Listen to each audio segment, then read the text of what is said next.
right, ladies and gentlemen, please allow me to welcome to the stage our esteemed panelists. Let me begin by inviting Professor Asit K. Biswas, Director, Water Management International, Singapore, and also a distinguished visiting professor at the School of Geographical and Earth Sciences, University of Glasgow. Please.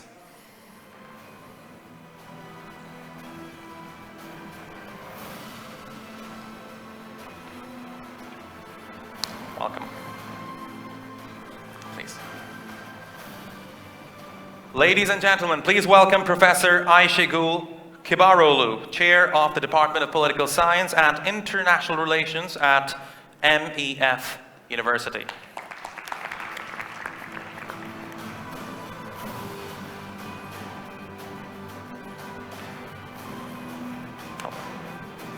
Please.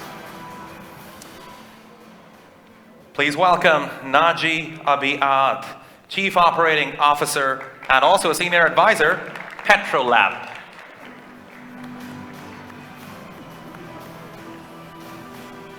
Please.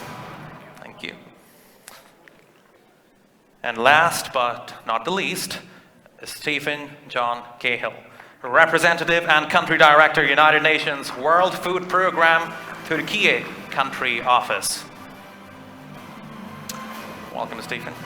All right, please.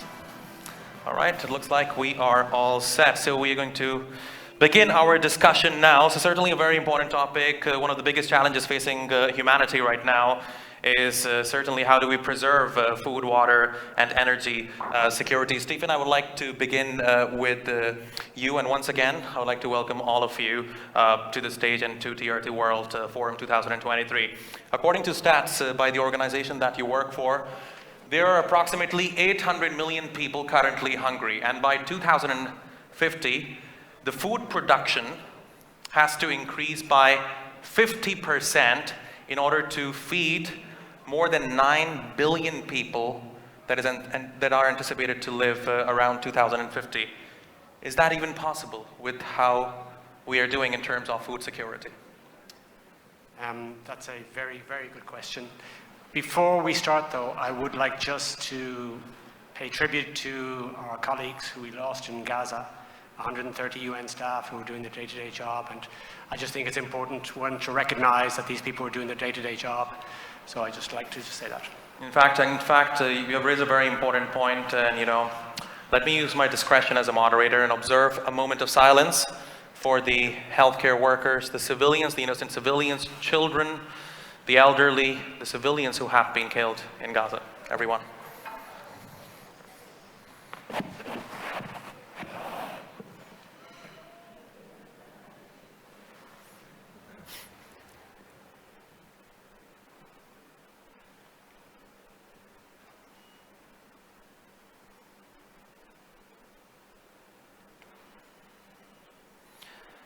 Thank you very much. Thank you.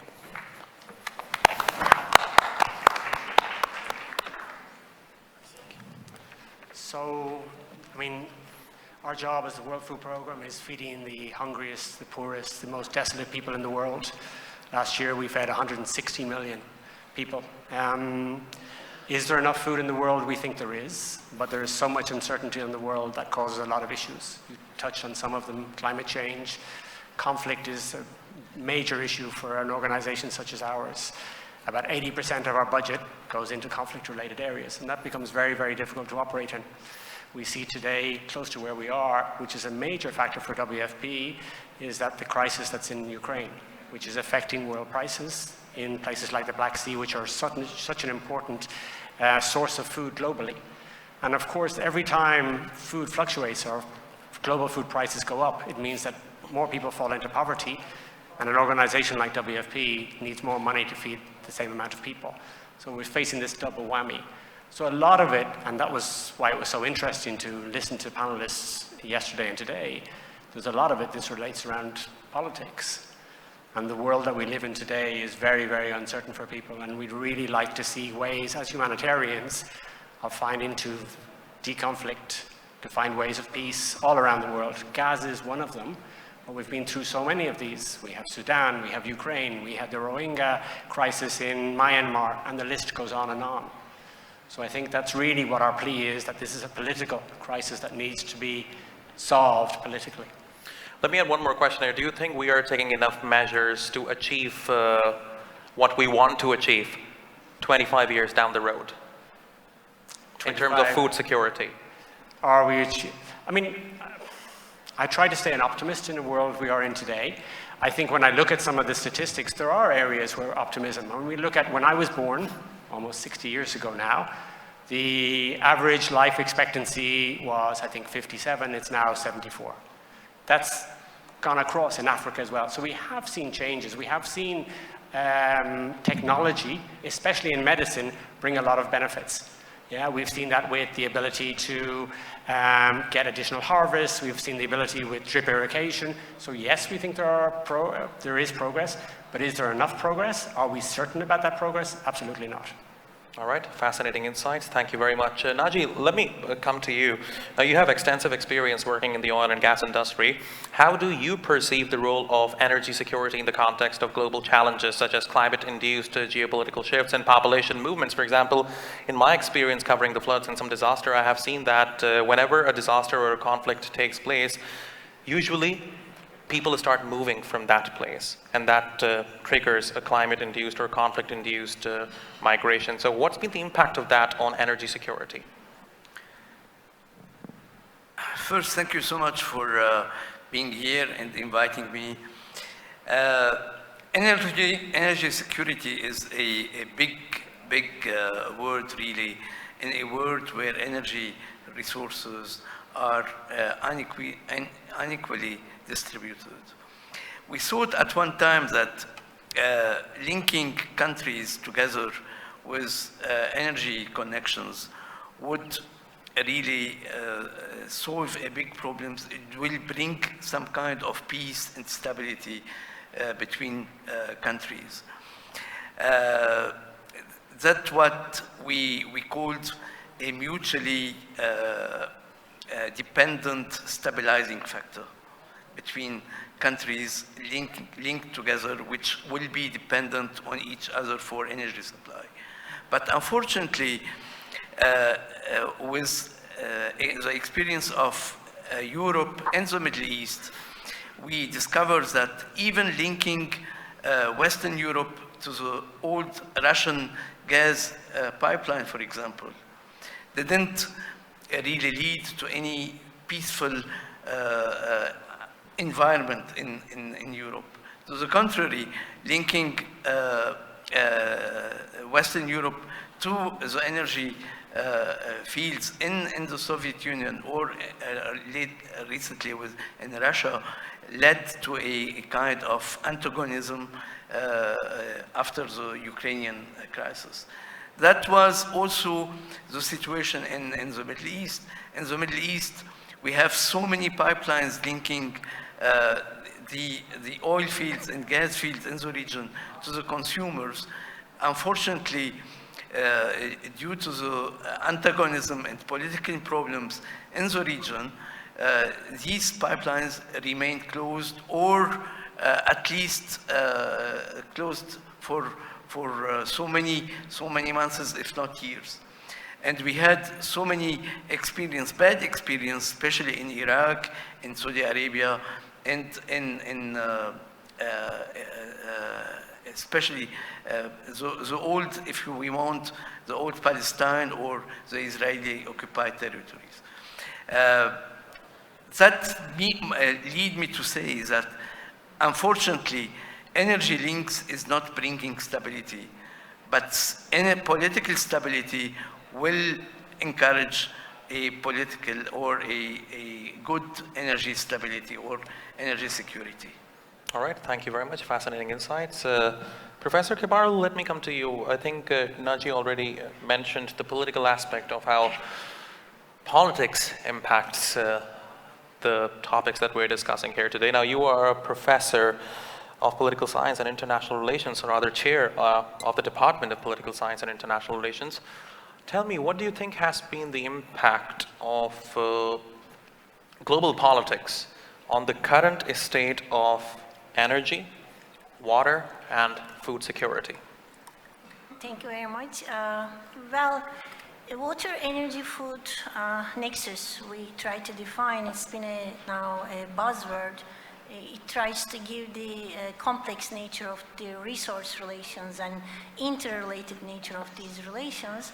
And yeah, global politics is very much defining this relation, but we can also look at the fact that this relation can be a good framework, a policy framework for nation states, for other stakeholders to look into their resource problems, resource constraints, and interlinkages between these basic resources. And they may look into this fact from the point of view of from coordinating the planning, management, and execution of these policies under water, energy, and food. Let me give an example. For instance, in the transboundary river basins, where the rivers cross the political boundaries of the nation states, there had been for a long time competitive water, energy, food policies. And the water became a key point in their socioeconomic development, but the problem was that the riparian states, the states who were on the same basin, river basin, have been following their own national policies of developing the resource for energy production, agricultural expansion, and water development. That competitive nature of policies resulted in uncoordinated policies and also on negative impacts on the environment as well. So when we call about water, energy, food, so we have to look into the ecosystems as well. And it also resulted in disagreements between the nation states. So yeah, the desired format is like coordination, and also the transboundary water policies around this nexus of energy, food, and water. All right, thank you very much. Now, Professor Biswas, let me come to you. You're an expert on water management. I want to talk about this one stat that I recently read on the United Nations website. About 90% of energy production across the world is water intensive rather. So water is the driving factor here behind almost every energy production that is taking place right now. So it's conserving water, preserving water is more important than ever before, but is it sustainable? That you have asked is a very complex question. But before I come to that, sure. let me make one comment. When I was invited to come to the TRT forum, I had no idea what to expect. I have to be quite honest. Mm-hmm. I listened to what went on yesterday and today.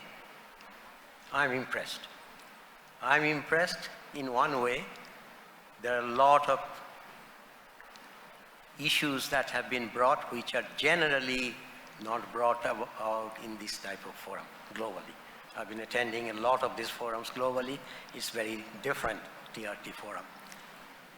One way I'm not that impressed is because there are so many good things that are coming out, but except for TRT, nobody else is covering this forum. How do you get these ideas across to the world? That is something for TRT to figure it out in the future. And the last comment, and before I come to your question, answering your question, mm-hmm. As I said, I've attended many of these forums, but I have to tell you, the men and women behind the organization of your forum, they have done an amazing job. I have not seen any other forum take care of their speakers so well, so kindly. So this certainly calls for a round of applause for the organizers of TRT World Forum 2023. So I would like to pay tribute to them. Now to your question. My view is the world has enough food, enough water, enough energy, provided we manage them well. And that we are not doing. If you ask me, you mentioned energy, yes. No energy can be produced without water. On the other hand, no water can be generated are brought to people without energy. The biggest expenses of the water sector, biggest cost of the water sector is energy. So both are closely interlinked. You cannot produce energy without water. You cannot produce water without energy. So the linkages are quite clear between that. The same goes with the food. You cannot produce food without water. But if you look globally, let me give you some pictures globally. Is there enough food? I would submit to you, we already produce more than enough food. That is not an issue. But If I may interject here, Yes. this might not be your expertise, but I do have to ask, if there is enough food, then why are 800 million people hungry in the world? that's very good. Like, okay. That's a very good question, because the food is being produced, but the people do not have the buying capacity. So when we talk about the water, food, energy nexus, that is not enough. Because one of the problems we have seen in recent years, we are seeing economic growth, but not growth in jobs. We are seeing jobless growth in most parts of the world, which are not keeping up with the population. So yes, the poverty alleviation has put people outside, reduced the poverty very significantly last 30 years, but not enough to buy them enough food. So they are hungry not because food is not produced. In fact, nearly 1/3 of the world's cereal produced now never reached the human beings because they've lost one way or another. More than 50% of fruits and vegetables produced in India, according to Indian Agriculture Minister, do not reach the people. So it's also a question of distribution. How do you take production from what is produced to the people, and a whole variety of infrastructure that are needed in between.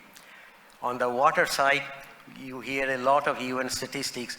I'm afraid I don't give two hoots for the UN statistics because they are mostly wrong. People say, for example, SDG goals, everybody should have clean water. But if we see what is happening in the world right now, the number of people who think they're getting clean water, who perceive the water to be clean, is actually reducing, not going up. In a country, advanced country like, and I'll give you the latest statistics, advanced country like Italy, North Korea, 72% of the population now do not dare to drink from the tap because they think the quality is not good, even though the quality is good. In Singapore, 80% of the household boil water, even though it has one of the best water supply system in the world, completely safe to drink. Hong Kong, the same situations, 95%. If you look at the UN statistics in Turkey, says Turkey has significant percentage of people have clean water. Well, if you go to that Istanbul new airport, everywhere you see, don't drink the water. So I do not know, is the water that is supplying the municipality is poor quality, or is the perception of the people it's not drinkable? In this hotel, I cannot, in the rooms, they're all bottled water. So if the water supply is good, why is this hotel providing bottled water? Gives me the impression that I should not drink water from the tap. Okay. So this is one thing we're finding out from US from the developed countries to developing countries, and more people are thinking the water available is not safe to drink. Some for right reasons, some for wrong reasons. So that we have a behavioral issue here. Whenever, even though water is clean, we perceive it not to be clean. So we were trying to clean at a great deal of cost and use of energy. So Okay. those are some fundamental questions we have done. People talk about water. You mentioned the climate change and Pakistani flood. I have to tell you, climate change has very little to do with the Pakistani flood. The intensity of the flood and its magnitude, climate change may have contributed maybe 10–15% of it extra. But main problem was bad planning, absence of planning by the Pakistani government on the management of flood. And even now, the developments are very, very. But one thing that I do have to add here, because I did speak to a lot of experts on the ground who were actively working in alleviating the pain and sufferings of the people who were affected by the floods in Pakistan, and according to them, it was climate change, because if I'm not mistaken, the Secretary General of the United Nations also visited Pakistan at the time, and his words were, this is a climate catastrophe, the likes of which he has never seen before. So certainly, I totally agree with you, yet there were other problems on the side as well, but I do believe, being someone from Pakistan and having grown up in the country, I have personally never seen something like that before. You are absolutely right. That was an unprecedented flood, but it was significantly magnified because of the mismanagement and unpreparedness of the Pakistan government. I can tell you now, Okay. with the current knowledge we have, there is no reason why even a 1 in 100-year flood cannot be reduced to a normal flood, average flood, by proper infrastructure. And to give you an example of why already happening, if you look at 2022 in China, there's a major river called the Dadu River, a tributary of Yangtze. They predicted, the hydrometeorological department predicted, in 7 days' time, there is going to be immense rainfall, okay? And as a result of which, it will get a 1 in 100-year flood. Now, this river authority, which is to me is the future of the world, the way it should go, by using sensors, robotics, etc. now, Right. predicted immediately what that rainfall will do in terms of river flow in the nearest reservoirs. So as soon as the prediction came, they emptied the reservoirs so that when the floods came, most of the water. So being proactive is the key here. They are all Taking planned. precautions, They're okay. all planned so Okay. that downstream of the infrastructure, people did not see anything at all. It was just an average normal flood. So Okay. Pakistan, other countries have to use artificial intelligence, machine learning, big data. We are certainly going to talk about how technology, artificial intelligence can be used to tackle this problem, and how it can be used to. So future I see is not, in terms of floods, I don't see any problem. But future problems in water, the biggest problem I foresee is in terms of droughts. Okay. We at the present state of knowledge, I don't see, even by 2035, we can predict when a drought will come, when it will start, how long it will stay, how intense it will be. We simply do not know. Floods, we can handle. We have the knowledge already to handle floods. Okay. Fascinating insights. Thank you very much. And now let me engage the audience here. We're a bit tight on time, so apologies in advance if I have to interject. How many of you here believe that the country where you live has taken enough measures to preserve water, food, and energy security? Raise your hands if you think that your country is taking enough measures to preserve and secure all these three. Anyone? Seriously? Wow. This goes to show a lot, does it not? I'm not surprised. Right? Yes. Stephen, are you surprised? A bit. I mean, I must say I wouldn't want to oversimplify climate change. So I think there is a lot that can be done with preparedness, and I agree with the professor in that aspect, and I think preparedness is a huge amount. We've done studies on it. The return on investment for preparedness is, for every dollar you spend in preparedness, you can get a return on investment in an emergency of $7. So it's a way of saving money for those donors we're going out to. However, we're seeing that those climate changes, and I'll give you the example of Mozambique in 2007, when we had one of the largest ever cyclones to hit the country. The Philippines in 2015, the largest ever cyclone to hit anywhere in the world, and these are climate related. And these are very difficult to prepare for, because you don't know the intensity and you don't know where it's going to hit. And the second thing is it's hitting countries that do not have the money to invest in those preparedness.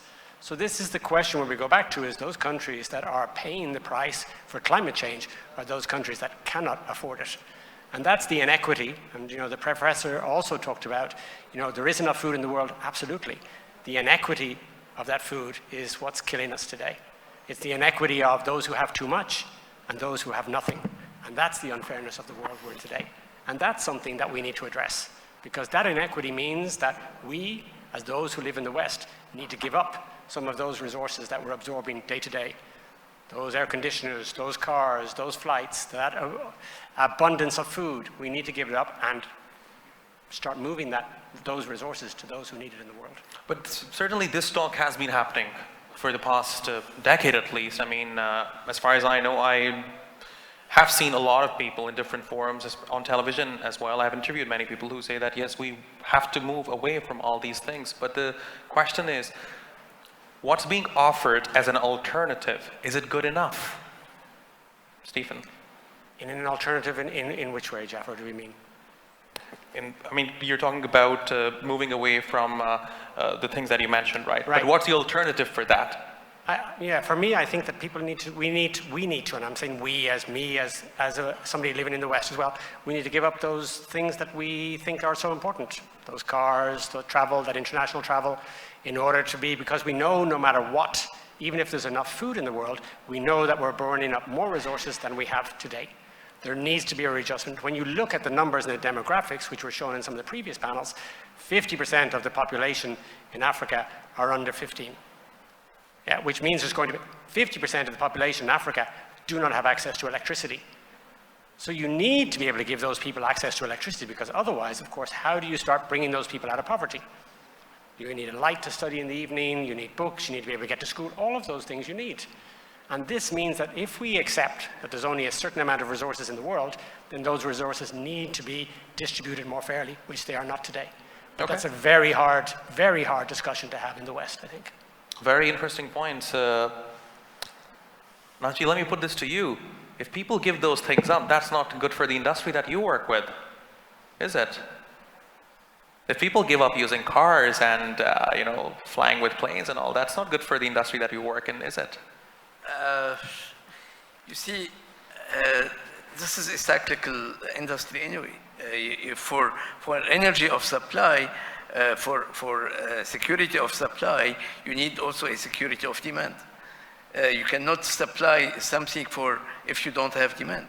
And demand must grow in places like Africa, not only because they need energy itself, because energy will bring more food and water.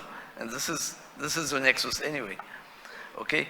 And by all means, from my experience, from the experience of this region where we are living now, without political stability, we don't have security of supply, energy supply.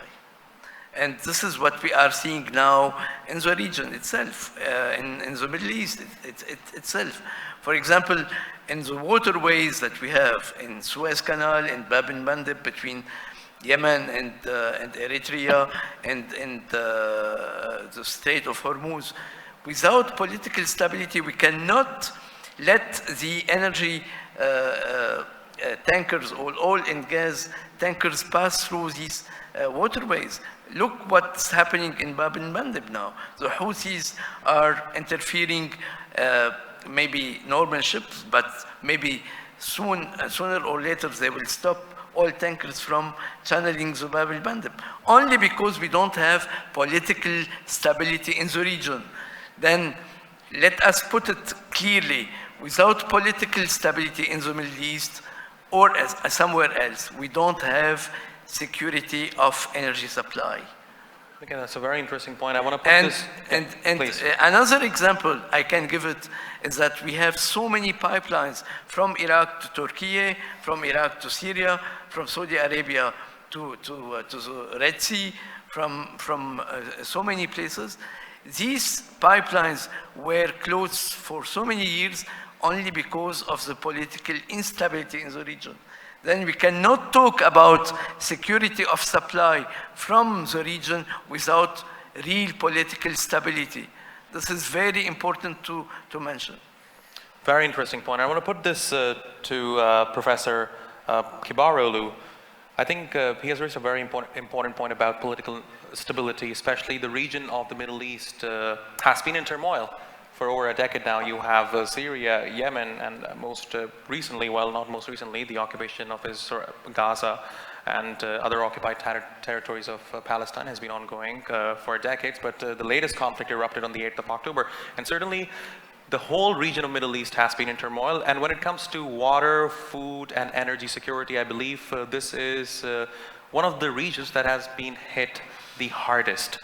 So how imperative is political stability when it comes to water, food, and energy security, in your view? Yeah, I cannot emphasize more how political stability is defining for reaching the socioeconomic development and even advancing the economies of the Middle East and other relevant regions. But we should also recognize that people in the Middle East or in many places in the world get used to live in, we call it imperfect peace. So they try to, even the state politicians with their political will, or the other stakeholders, professionals, experts, they try to hold the minutes, hold the times, which there is some stability, and they try to introduce projects for economic development based on water development, energy development, and food development. So it's really hard to wait for political stability. It is always shattered, and there are always reasons for political instability. But there are some moments and some regions, some bilateral relations. Let me give an example, for instance. I mean, in the Euphrates-Tigris Basin, which hosts Turkey, Syria, and Iraq, and Iran, political stability has been disturbed several times and prolonged times. But there are moments that the riparian states and other stakeholders, professionals, academics, civil society, try to use the times which a little bit of peace, a little bit stability is established, either at bilateral level or sometimes trilateral level, to use it for joint projects like joint energy projects, dam development, or agricultural projects, and also other professional activities.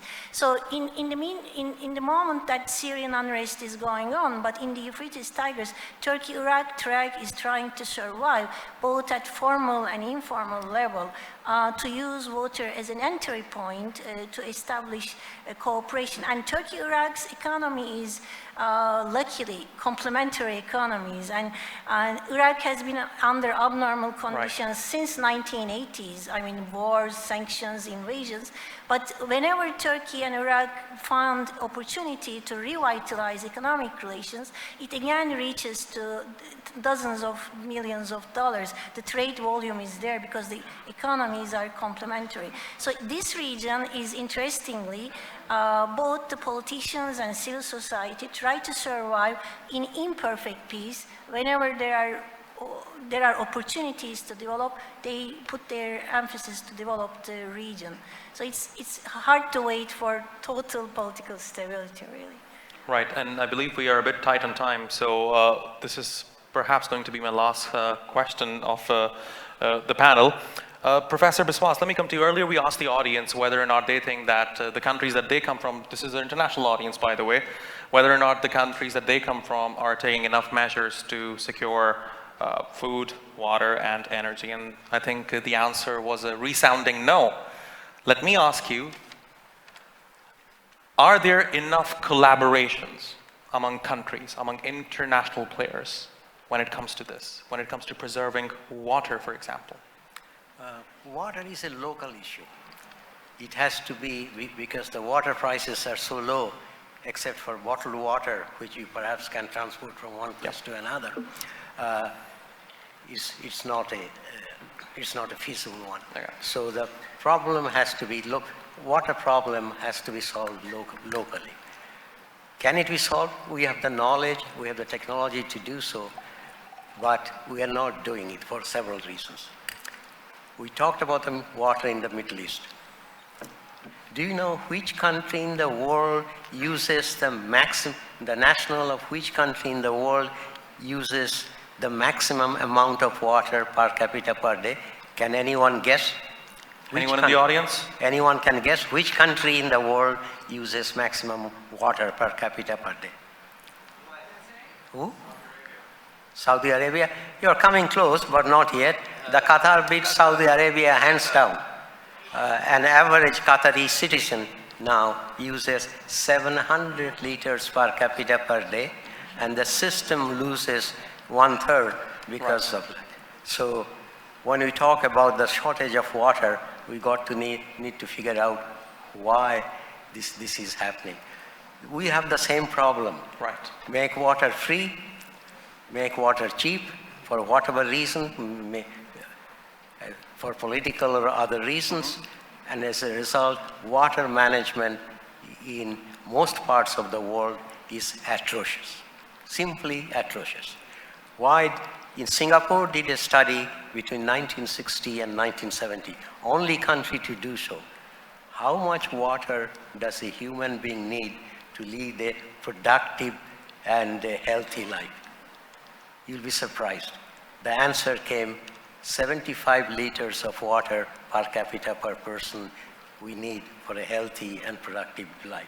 Beyond that, there's no impact on your health. Yeah. It's impact on your convenience, impact from other things, but it has none.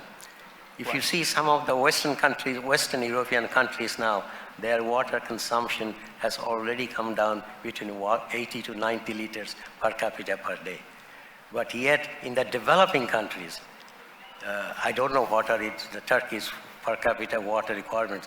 In developing countries, we are using at least more than twice the amount of water, and the quality of water is uniformly bad. So there are real problems. We are spending tremendous amount of energy to clean water, and then wasting that water. So we need to look at this nexus, not water, energy, food, more very carefully to see how we can reduce Qatar's water consumption from 700 liters per capita per day to 75 liters per capita a day. All right. Those are fundamental issues which unfortunately not the scientists nor the governments are asking. But hopefully it will be addressed in the future. This is primarily why we're having such discussions. Unfortunately, we are out of time. I have the timer right over there. Professor Asad Biswas, thank you very much. Professor Ayşegül Kibaroglu, thank you very much. Naji Abiad, thank you very much. And Stephen John Cahill, thank you very much. And